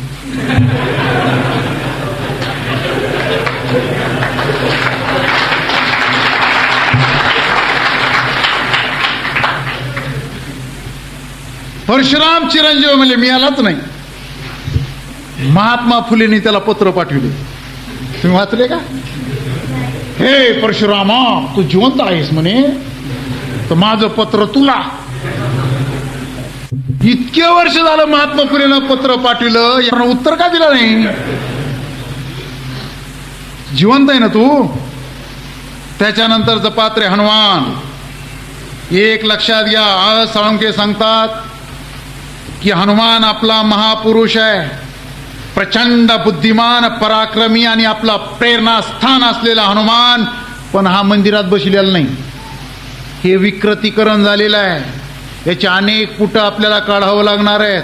जसं बळीराजा आपण समजत नव्हता, अहसाळुंखेमुळे समजायला लागला, तसं भविष्यात कुणीतरी एखादा तुमच्या आमच्यातला संशोधक हनुमानावर संशोधन करून आमचा हा पूर्वज कसा होता हे निश्चित सिद्ध करणार आहे. आपल्याला थोडं थांबावं लागणार आहे. आणि त्यानंतरचं पात्र आहे तुमचा आमचा महासम्राट बळी. हा बळीराजा न्यायी आहे, दानशूर आहे, पराक्रमी आहे, समविभागी आहे, प्रजाहित दक्ष आहे आणि लोक कल्याणकारी राजा आहे. म्हणून हा सप्त चिरंजीवामध्ये बसलेला आहे, ज्याची हजारो वर्षापूर्वी येण्यापासून वाट पाहतोय. दरवर्षी माझी बहीण वळताना मला सांगते, इडा पिडा टळू दे आणि बळीचं राज्य येऊ दे. हजारो वर्षे वाट पाहणारा बळी. आज साळुंखे सांगतात, आमच्या जीवाचा जीवलग 7 काळजाच्या आत कायमचा जपून ठेवावा इतका जीवलग राजा बळी. या बळीराजाचा बळीवंश नावाचं पुस्तक आपण वाचा. बरेच प्रश्न मिटतात. आता दक्षिण दिशेचा खेळ सांगतो. दक्षिण आणि नैऋत्य दिशा. औरंगाबाद मध्ये दक्षिणेकडं तोंड असलेला फ्लॅट कुणीही विकत घेत नाही. दक्षिणेकडे तोंड असलेला प्लॉट सुद्धा विकत घेत नाही. दक्षिणेकडं तोंड करून जेवायला सुद्धा बसत नाही. दक्षिणेकडं डोकं करून झोपत नाही. आणि घरातली आमची कुणी मावली बहीण जर आम्हाला ओवाळायला लागली, दक्षिणेकडं चुकून तोंड करून बसलं तर आमची बहीण पाठ दुसरीकडे फिरली. कारण दक्षिण दिशा ही मृत्यूची दिशा आहे. दक्षिण दिशा ही मृत्यूची दिशा आहे. लिहून ठेवलं. आता ज्यांनी लिहून ठेवलं त्यांना अशुभ असली म्हणजे आपल्याला आहे काय? का लिहिलं दक्षिण दिशा अशुभ? चक्कर समजून घ्या. आर्याचे आणि या देशातल्या असुरांची युद्ध झाली. असुर माग सरकत सरकत दक्षिणेकडे गेलेत भारताच्या. आणि ज्यावेळेस असुरांचे आणि आर्यांची युद्ध यायचे, आर्य उत्तर बाजूला असायचे आणि असुर दक्षिण बाजूला असायचे. दोघांचं घमासान युद्ध. युद्धामध्ये कोण जिंकन कोण हरण प्रश्न वेगळा, पण युद्धामध्ये दोघांचं सैनिक मरतं. या युद्धामध्ये आर्याचं सैनिक मरायचं. हे सैनिक आर्याच्या दृष्टीनं कोणत्या बाजूला मरायचं? आर्याचं सैनिक दक्षिण दिशेला मरायचं. आणि म्हणून आर्याच्या दृष्टीनं दक्षिण दिशा ही अशुभ. पण आर्याचं सैनिक दक्षिण दिशेला मरायचं म्हणजेच बळीच्या राजानं हे चांगलं का वाईट? राजाच्या दृष्टीनं सगळ्यात शुभ दिशा जर कोणती असेल तर दक्षिण दिशा आहे, याची कृपया नोंद घ्या. औरंगाबादमध्ये दक्षिण दिशेचे फ्लॅट स्वस्त आहेत, फायदा घ्या. आणि बळीराजाचे वंशज व्हा. आता बळीराजाला संपूर्ण भारतामध्ये कसं आपला राजा म्हणतात सविस्तर सांगत नाही, पण एक दोन उदाहरणं. केरळ राज्यामध्ये सर्वात मोठा सण जर कोणता साजरा होत असेल तर त्या सणाचं नाव आहे ओणम. सर्वश्रेष्ठ सण का साजरा केला जातो? तर ओणमच्या वेळेस तमाम केरळमधली जनता सांगते की वामनानं पाताळात घातलेला बळी फक्त 1 दिवसासाठी वर येतो, की माझी प्रजा कशी आहे पाहण्यासाठी. आणि तिथली प्रजा विचार करते की 1 दिवस जर बळीराजा आम्हाला पाहायला येणार आहे आमचं सुख, तर दुःखात असलेली जनता, कष्टात असलेली जनता, आत्महत्या करायला तयार असलेली जनता, दारिद्र्यात असलेली जनता कर्ज काढून लाख भानगडी करून दीप लावतात, पक्वान्न करतात, उटणे लावतात आणि बळीराजा पाहतो सगळे आनंदात आहेत. नौकाच्या प्रचंड स्पर्धा तिथं होतात आणि बळीराजा पाताळात जातो. जर त्याला 1 दिवस दुःख दिसलं तर केरळच्या लोकांना वाटतं की माझा बळीराजा वर्षभर पाताळात दुःखात राहील, म्हणून माझ्या बळीराजाला दुःख होऊ नये म्हणून 1 दिवसाचा प्रचंड मोठा सण या ओणम म्हणून केरळमध्ये साजरा केला जातो. महाराष्ट्रात तर शेतकऱ्यालाच काय म्हटलं जातं?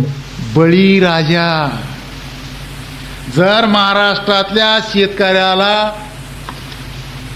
बळीराजा म्हटलं जातं तर या देशातल्या तमाम शेतकऱ्याचं नातं सरळ बळीराजाशी जोडलं जातं, हे सांगायची कुणाची गरज नाही. मग बळीराजाची एवढी बदनामी का? एक लक्षात घ्या, बळीराजाची तमाम पुराणामध्ये एवढी बदनामी केली की बळीराजा आहे आमचा आहे म्हणून आम्हाला सांगायची लाज वाटली पाहिजे. कारण बळीराजा असुर, बळीराजा आमचा म्हणावता आम्ही असुर. बळीराजा राक्षस, त्याला आमचा म्हणावता आम्ही राक्षस. बळीराजा दैत्य, आमचा म्हणावता आम्ही दैत्य. म्हणजे असुर, दैत्य, राक्षस लावून तुमच्या आमच्यापासून बळीराजाला तोडण्याचा प्रयत्न होतोय. सावधान. अरे ज्या दिवशी वामनानं बळीराजा पाताळात घातला त्या दिवशी या भारतावरलं शेतकऱ्याचं राज्य संपलं. अरे म्हणून तर या देशाचा मूळ मालक असलेल्या आमच्या शेतकऱ्याला कोण आत्महत्या करते आज देशामध्ये? कोण आत्महत्या करते? तुम्ही कधी ऐकलं एखाद्या खासदारावर कर्ज झालं त्यानं झाडाला फाशी घेतली? तुम्ही अशी कधी ऐकलं एखाद्या आमदाराला सावकार दारात चक्र हाणतोय म्हणून एखाद्या लॉजमध्ये गेला, दरवाजा लावून विष पिऊन मेला? तुम्ही आज तरी कधी ऐकलं बामणाला दक्षिणा मिळाली नाही म्हणून त्यानं आत्महत्या केली? कोण आत्महत्या करतोय? या देशाचा मूळ मालक शेतकरी 80, 85, 90% असलेला या देशाचा मूळ मालक आत्महत्या करतोय. आणि तमाम प्रचार माध्यम सांगतात की दारिद्र्यामुळं शेतकरी आत्महत्या करतोय, कर्जामुळं शेतकरी आत्महत्या करतोय. एक लक्षात घ्या, दारिद्र्यामुळं कर्जामुळे एवढ्या क्षुल्लक कारणामुळं शेतकरी आत्महत्या करत नाही. कर्जामुळं जर आत्महत्या होत असत्या तर या देशातल्या तमाम कारखानदाराकडे या देशाचं किती कर्ज आहे जरा हिशोब लावा. अरे अनेक कारखानदारानं प्रचंड कर्ज घेतलं, अनुदान घेतलं आणि कंपनी बुडीत काढली आणि स्वतःला दिवाळखोर घोषित करून दुसरी कंपनी काढून पुन्हा कर्ज घेतलं, पण आत्महत्या केली नाही. बळीराजा या देशातला शेतकरी आत्महत्या का करतोय?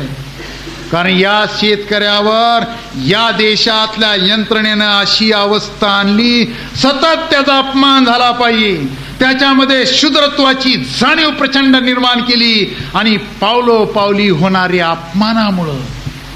अरे करोडो रुपये असलेला कारखानदार जर आत्महत्या करीत नाही तर 20 आणि 25 हजार सोसायटी असलेला शेतकरी आत्महत्या करील काय? अरे किती प्रचंड ताकदीचा शेतकरी माझा. अरे पाहुणी पाण्यामध्ये बैल घातला तर त्याच्या कासाटात हात घालून बैल पालथा करायची ताकद असलेला माझा बळीराजा 20-25 हजारामुळे आत्महत्या करेल? शूद्रत्वाची भावना. बांधवांनो, शेतकऱ्याला कुणी पोरगी द्यायला सुद्धा तयार नाही. हे वास्तव या देशात. खेड्यातला पोरीचा बाप सुद्धा पोरगी शहरात न्यायला बघतोय. नोकरी मिळाल तर मिळाल तर अतिउत्तम, किमान शिपाई, नाही जमलं तर किमान पानपट्टी, पण शहरात. टोटल सुंदर पोरी तर अख्ख्या शहरात गेल्या. मी महाराष्ट्रभर काना कोपऱ्यात फिरतो, मी शहरात शक्यतो भाषण करीत नाही. माझं टार्गेट आहे या देशातला तमाम माझा शेतकरी बांधव, खेड्यापाड्यातली जनता, त्याला जागृत करणे, त्याचं प्रबोधन करणे. तमाम शेतकऱ्याला विचारलं, बाबा हो तुमच्या गावात बिना लग्नाची पोरं किती? माझ्या गावामध्ये मी अख्ख्या गावाचे पोरं मोजले नाही, माझ्या भावकीमध्ये 167 पोरं बिना लग्नाचे. रोज स्टँडवर उभा राहते बापाची जेव्हा कडक इस्त्रीचे कपडे घालून. कुणीतरी सोयरा बघायला येईन, कुत्र बघायला येईन.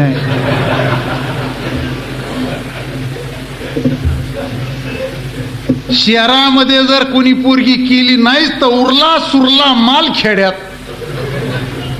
आणि मी खेड्यात सांगितलं असतो की बाबा हो, खेड्यातल्या पोरा हो, तुम्ही नाटकं करणं बंद करा. तुम्ही म्हणता मला सोयरा बघायला येईल, मग मी त्याला 8 दिवसानं कळवीन. धंदा करू नका. तुम्ही जर 8 दिवसानं कळीतो म्हणलं तर आता खेकड्याची अवलाद गावातली रुपयातच कळीती, पोरग चांगलं नाही, कनेक्शन काट. पाहुणा बघायला आला की त्याच्याच गाडीत बसायचं, जागा नसली तर लोंबकळून जायचं. आणि तिथं गेल्यानंतर पोरीला प्रश्न भानगडीत पडायचं नाही. पोरगी का आंधळी पांगळी लळी खुंगळी कसली असू ती, डुम घरी. शून्य खर्च आधारित लग्न या महाराष्ट्रामध्ये नीट नोंद घ्या. संभाजी ब्रिगेडमध्ये बिना हुंड्याचे, बिना बामणाचे आणि बिना दक्षिणाचे 32,000 लग्न संभाजी ब्रिगेडनं लावलेत. नोंद घ्या. अरे शेतकऱ्याच्या पोराला कुणी पोरगी द्यायला सुद्धा तयार नाही. एवढा मोठा अपमान. तो आत्महत्या करील नाही तर काय करील सांगा? काही लोकांनी लिहिलं म्हणे दारूमुळे आत्महत्या करतो. औरंगाबाद मध्ये किती परमिट रूम आहेत? इथले बियर पिणारे रोज आत्महत्या करतात काय? अरे कुठली तरी हातभट्टी ताडी देशी पिणारा 2 रुपयाची 20 रुपयाची शेतकरी 2 रुपयाच्या दारूमुळे आत्महत्या करील? ही हरामी आहे. खरंच लपवायचे ढोंग आहेत. अरे या शेतकऱ्याच्या देशामध्ये कायलाच कॉन्ट्रॅक्ट फार्मिंग आलंय, कंत्राटी शेती. या देशातले भांडवलदार अख्खी 1000-12,000 एकर जमीन घेणार आहे, स्वतः ती जमीन कसणार आहे. शेतकरी फक्त डोळ्यानं बघणार आहे, काय पेरायचं त्याच्या हातात राहणार नाही. ठेकेनं काय होतंय, 20 वर्ष जर एखाद्या भांडवलदाराची बी जमीन गेली तर 20 वर्षानंतर त्या शेतकऱ्याची निर्मिती क्षमता आणि कार्य करण्याची क्षमता नष्ट होणार आहे. कृपया नोंद घ्या. पेप्सी पंजाबमध्ये पेप्सीनं कांदे आणि बटाटे बाजारात आणले. शेतकरी आत्महत्या करील नाही तर काय करील. सीए झालंय, हजारो एकर भांडवलदार जमीन घेणार आहे. आणि लक्षात घ्या, या जमिनीमध्ये कामगाराचे कायदे चालणार नाहीत. अरे भाजपवाले म्हणले फक्त आम्ही राज्यघटनेचं पुनर्लेखन करू. अरे या काँग्रेसवाल्यांनी तर घटना मोडली आणि या देशामध्ये आणून या शेतकऱ्याचं वाटोळं करायलेत. याची कृपया नोंद घ्या. काही लोक म्हणतात पुढारी शेतकऱ्याचेच आहेत ना, ते घोटाळा समजून घ्या. एक उदाहरण देतो. जुन्या काळामध्ये राजाला अनेक बायका असायच्या, जनानखाना. इतक्या बायका असायची की राजा लग्न झाल्यावर त्याची त्या बायकोची ओळख सुद्धा राहत नसायची. हजारो बायका. आणि या बायाला सांभाळण्यासाठी माणसं ठेवावं लागायची ना, सेवा करायला. ही माणसं कशी असायची, शंड, नपुसक, माणसात नसलेली ख्वाजा. 1947ला देश स्वातंत्र्य झाल्यानंतर हैदराबादच्या निजामाला बायका किती होत्या माहिती का, 547ला. मग हे असे माणसं त्या स्त्रियांची जिंदगीभर सेवा करायचे, पण त्या स्त्रियांना अजिबात धोका नसायचा, कारण ख्वाजा. या देशातील तमाम पक्ष कुणाला तिकीट देतात, ख्वाजा. हे आमचे पुढारी निवडून जातात, हे मनुवादी यांना तिकीट देतात, परंतु हे आमचे ख्वाजा निवडून गेल्यानंतर या मनुवाद्याच्या यंत्रणेची सेवा करतात, पण त्याला अजिबात धक्का लावू शकत नाहीत. म्हणून या देशामध्ये शेतकरी आत्महत्या करतात. म्हणून या देशातला बळीवंशीय तुमच्या आमच्या विचारांचा निस्ता जातीचा मंत्री, मुख्यमंत्री, पंतप्रधान होऊन चालत नाही. तर मराठा शिवाची, शिवधर्माची भूमिका आहे, या देशाचा प्रधानमंत्री मतीचा पाहिजे. आणि ते आणण्यासाठी तुम्हाला आम्हाला प्रचंड कार्य करायचे बांधवांनो. जगद्गुरु तुकोबारायांनी काय लिहिले बळीराजाविषयी? त्यांनी एक अखंड लिहिलाय. काय लिहिलंय? हरी तू निष्ठुर निर्गुण, नाही माया कठीण, नव्हे करीशी आन कवने नाही केले ते. बळी सर्वस्वे उदार, जेने उभारीला कर, करुणी कार तो पाताळी घातला. कोण म्हणतंय? जगद्गुरु तुकोबाराय, वारकरी पंथ. देवाला म्हणतायत, हरी तू एवढा निष्ठुर का झालास? तुला माया नाही, तू कठोर आहेस. अरे कुणी केलं नाही असं कठीण कठोर वाईट काम तू केलेलं आहेस. बळी तुझा भक्त असताना, तुला जमीन द्यायला तयार असताना, त्यानं हात वरी केलेला आहे जमीन देण्यासाठी, तरी तू कहर करून त्याला पातळात का घातलंस?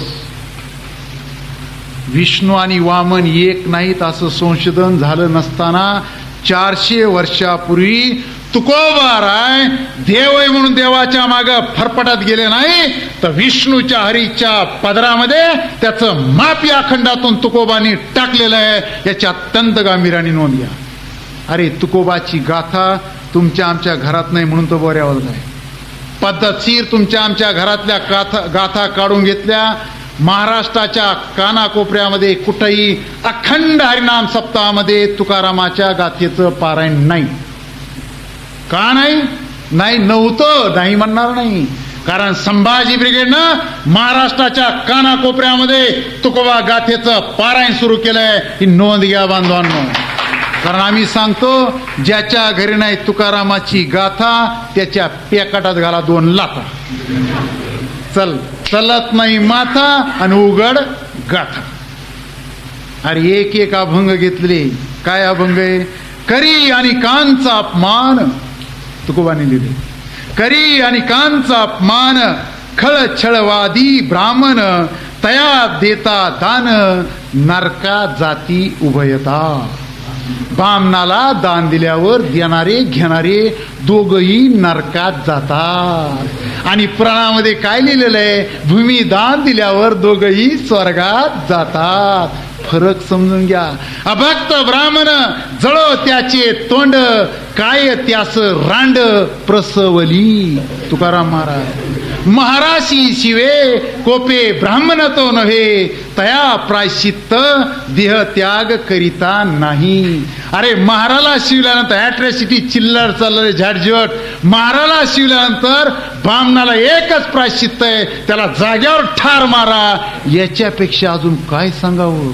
महाराला शिवल्यानंतर अस्पृश्य मानणारा ब्राह्मण मारा, एवढं तुकोबान लिहिले. म्हणून तुकारामांची गाथा घराघरामध्ये पाहिजे. दुसरे महात्मा फुले. ये तो क्या अत्यंत खतरनाक. काय लिहितात? महात्मा फुले लिहितात, त्यानं 3 पावलं जमीन मागितली. 1 पाऊल पृथ्वीवर ठेवलेले आहे, दुसरे पाऊल आकाशामध्ये ठेवलेले आहे. महात्मा फुले विचारतात, 1 पाऊल पृथ्वीवर, दुसरं पाऊल आकाशात, चाल्याची फाटली कशी नाही?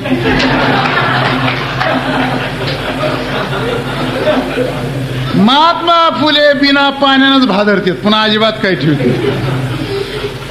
अरे छत्रपती शिवरायावर पोळा लिहिणारे, मोहम्मद पैगंबरावर पोळा लिहिणारे, दस्यूचा पोळा लिहिणारे महात्मा फुले छत्रपती शिवरायांची पहिली जयंती या जगाच्या पाठीवर जर कोणी सुरू केली असेल तर डॉक्टर बाबासाहेब आंबेडकरांचे गुरु महात्मा फुले यांनी केलेले आहे. ही काय सांगायची गरज आहे? काय लिहितात तेही लिहितात. त्यांनी अखंड लिहिलाय बळीराजा. आमुच्या देशीचे अतुल स्वामी वीर होते रणधीर स्मरोत्यास. बळीस्थानी आले शूर भैरोबा खंडोबा ज्योतिबा महासुबा. सद्गुणी पुतळा राजा मूळ बळी दसरा दिवाळी आठविती. क्षत्रिय आर्या इडा पिडा जाओ बळी राज्य येओ अशा काबा. आर्य भटाले सुवर्ण लुटिले क्षेत्रीदास केले बापमत्ता. वामन का घाली बळी रसा तळी प्रश्न ज्योती माळी करी भटा. हा खंड आहे महात्मा फुलेंचा. काय काय लिहिले याच्यामध्ये? महात्मा फुले आपला मूळ पुरुष कोण म्हणतायत? अरे महात्मा फुले आपल्या मूळ पुरुष बळीराजाला म्हणतायत. आणि या देशाला त्यांनी काय नाव दिले? भारत देशाला नाव दिले बळीस्थान. हे अत्यंत महत्वाचं नाव आहे बांधव. बळीराजाचे महासुबे अधिकारी कोण कोण होते? त्यांचे महासुबे अधिकारी भैरोबा खंडोबा आणि ज्योतिबा. एक लक्षात घ्या, बळीवंशी लोकांचे हे पूर्वज आहेत, पण यांचं सुद्धा दैवतीकरण झालेले. मसुबा असतो शेतामध्ये, मसुबा. मसुबा याचा अर्थ महासुबा. बळीराजाचा हा फार मोठा त्या काळातला कलेक्टर म्हणजे हा मसुबा. हे लक्षात घ्या. आणि मसोबाची पूजा आजही आम्ही करतो, पण आता त्यातही बामण घुसलाय तरी रोज बसत नाही. कारण बामण कुठं बसतो? जिथं देवापुढं पैसे टाकते तिथंच बसतो. मर्याईपाशी कधी बामण बसल्याचा बोबाटा ऐकलाय का तुम्ही? कारण दक्षिणाची रोजगार हमी नाही, जिथं धंदा नाही तिथं बामण नाही. म्हणून तुम्ही रोज देवाच्या पाया पडलात, नसलं ऐकायचं नका ऐकू. देवाला पैसे टाकण्याचा धंदा बंद करा, बामणा आपोआप देव मंदिरं सोडून पळतील. हे काही सांगायची गरज नाही. दुसरा एक शब्द क्षत्रिय. क्षत्रिय म्हणजे या भूमीचे पुत्र अशा अर्थानं वापरलेला आहे. गुलामगिरीमध्ये महात्मा फुले लिहितात. काय लिहितात? की ज्यावेळेस वामन जिंकून आला, घरी आल्यानंतर त्यांच्या स्त्रिया ज्यावेळेस ओवाळायला आल्या वामनाला, तर त्यांनी कणकीचा थट्टेने एक बळी करून ठेवला होता. घरात वामन आल्या आल्या या स्त्रिया म्हणल्या, टोक टोक टोक वामन आला. हे घाबरलं, कुठे? आणि ते कणकीचा बळीराजा दाखविला. आणि मग या वामनानं तो कणकीचा बळीराजा लाथेनं उडीला आणि मग तो घरात येऊन स्त्रियांनी त्याला ओवाळला. आज या देशामध्ये गर्व से कहो हम हिंदू आहे कहणाऱ्या या लोकांच्या दोन संस्कृती मी तुम्हाला सांगतो. एका बाजूला या देशामध्ये प्रत्येक विजयादशमीला कणकीचा बळी करून आजही काही ब्राह्मण विजयादशमी दिवशी उंबऱ्यावर बळी ठेवून त्याला पायानं चिरडून आपट्याच्या काडीनं त्याचं पोट फोडतात आणि मग घरात गेल्यानंतर स्त्रिया त्याला ओवाळतात. त्याच दिवशी बळीवंशाची बळीला मानणारे लोक घरामध्ये आल्यानंतर स्त्रिया त्याला ओळखतात आणि एकच विनंती करतात, माझ्या भाऊ राया इडापिडा टळू दे आणि बळीचं राज्य येऊ दे. एकाच दिवशी बळीराजा चिरडणे, पोटात काडी करून फाडणे आणि इकडल्या बाजूला इडापिडा टळू दे आणि बळीचं राज्य येऊ दे.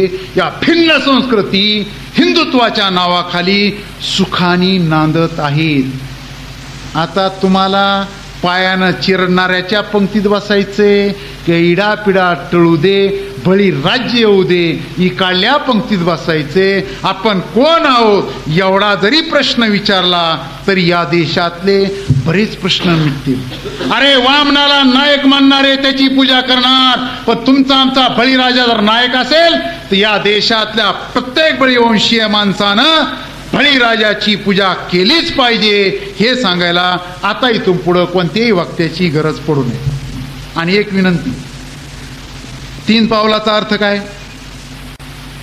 3 पावलाचा अर्थ आह साळुंके सांगतात, वामनाचं पहिलं पाऊल म्हणजे आपल्या लोकांना यज्ञाच्या कर्मकांडात गुंतवून ठेवणे.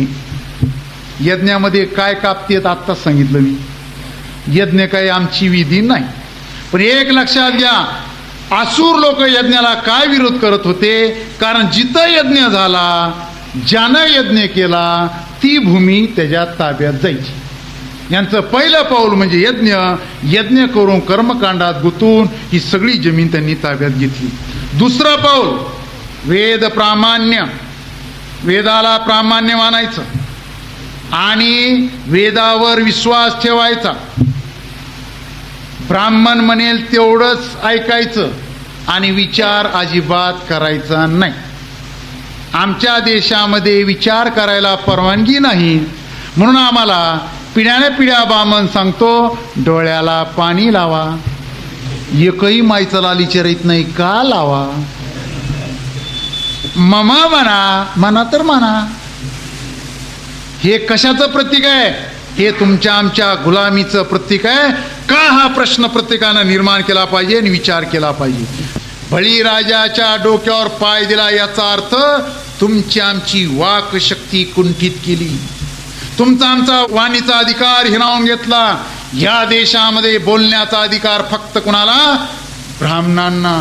आणि तुम्ही आम्ही तोंडातून ब्र सुद्धा काढायचं नाही, कारण ब्र पासून काय होतो? ब्राह्मण शब्द होतो. ब्रच काढायचं नाही तर ब्राह्मण म्हणण्याचा प्रश्नच नाही.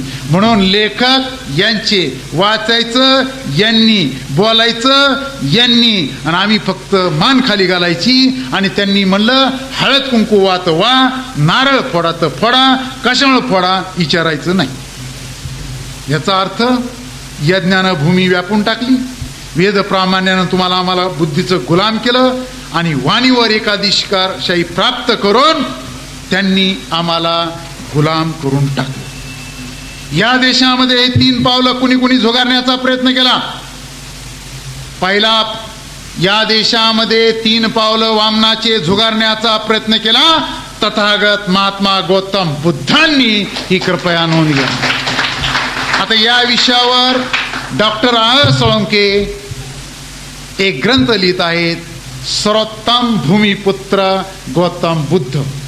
पुढच्या वर्षी ऑगस्ट महिन्यामध्ये हा ग्रंथ प्रकाशित होणार आहे आणि तो ग्रंथ प्रकाशित झाल्यानंतर या वामनाचे 3 पावलं गौतम बुद्धानं कसे झुगारले हे तुम्हाला आम्हाला पाहायला आणि ऐकायला मिळणार. या हरामखोरांनी बुद्धाचा अवतार केला, म्हणजे अख्खी हयात बुद्धांनी अवताराच्या विरोधात काम केलं. त्यांना अवतार करून संपत नाही का? इथल्या मराठा बहुजनाला सांगितलं गौतम बुद्ध मागासवर्गीय. म्हणजे आम्ही त्यांच्यापासून दूर गेलो पाहिजे. साळुंकेच्या पुस्तकामुळं या देशातल्या तमाम बळीवंशी लोकांना गौतम बुद्ध आमचा होता हे कळणार आहे बांधवांनो.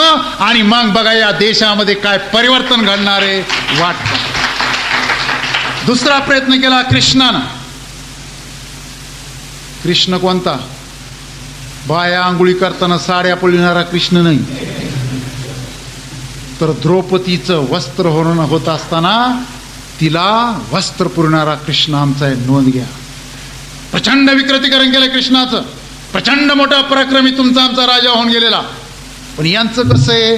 परशुराम, वामन, बामन, डुक्कर, कासव सांगितलं ना का ऐकन का कोणी?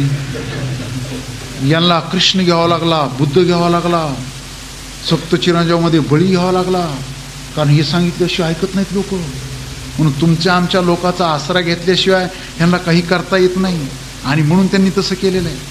आणि मग कृष्णावर सुद्धा गीतेमध्ये साळुंकेनं असे उल्लेख सापडलेले आहेत की कृष्णानं गीतेमध्ये किती यांनी बदल केला तरी असा उल्लेख सापडलेला आहे की कृष्णानं यज्ञ, वेद, वाणी नाकारलेली आहे, असे श्लोक सापडलेले आहेत. आणि यज्ञ, वाणी आणि वेद नाकारणं याचा अर्थ या देशातील वैदिकशाही, ब्राह्मणशाही नाकारणं हे कुणाला सांगायची गरज आहे का? आणि शेवटी एकच विनंती की शेतकऱ्याच्या बियाणाचं उदाहरण साळुंकेनं दिलेलं ते सांगतो आणि मी थांबतो. की शेतकरी कडक उन्हाळा असताना जे बियाणं पेरायचंय ते सुरक्षित पेरी करण्यासाठी आपल्या घरात ठेवत असतो. ज्यावेळेस अनुकूल काळ येईल त्यावेळेस बी काढतो आणि ते बी पेरून प्रचंड ताकदीनं पीक उभा करतो. या बळीवंशातील तमाम माझ्या बांधवांनी, माता भगिनींनी, प्रत्येक अनुकूल काळ असताना हे बी पेरण्याचा प्रयत्न करा आणि आत्मविश्वासानं पेरणी करा. प्रतिकूल काळ असेल, निदान तुम्हाला आत्मविश्वासानं पेरणी करता येत नसेल, हे विचार पेरता येत नसतील, तर या बळीवंशाचं बी, विचाराचं बी कृपया आपल्या विचारामध्ये, आपल्या बुद्धीमध्ये जपून ठेवा, पुढच्या पिढीला देण्यासाठी. कारण प्रत्येक पिढीला पिढ्याने पिढ्या तोंडी हेच सांगितलं, इडा पिढा टळू दे आणि बळीचं राज्य येऊ दे. बळीचं राज्य आणण्यासाठी तयार राहा, सक्षम राहा. धन्यवाद. जय जिजाऊ, जय शिवराय.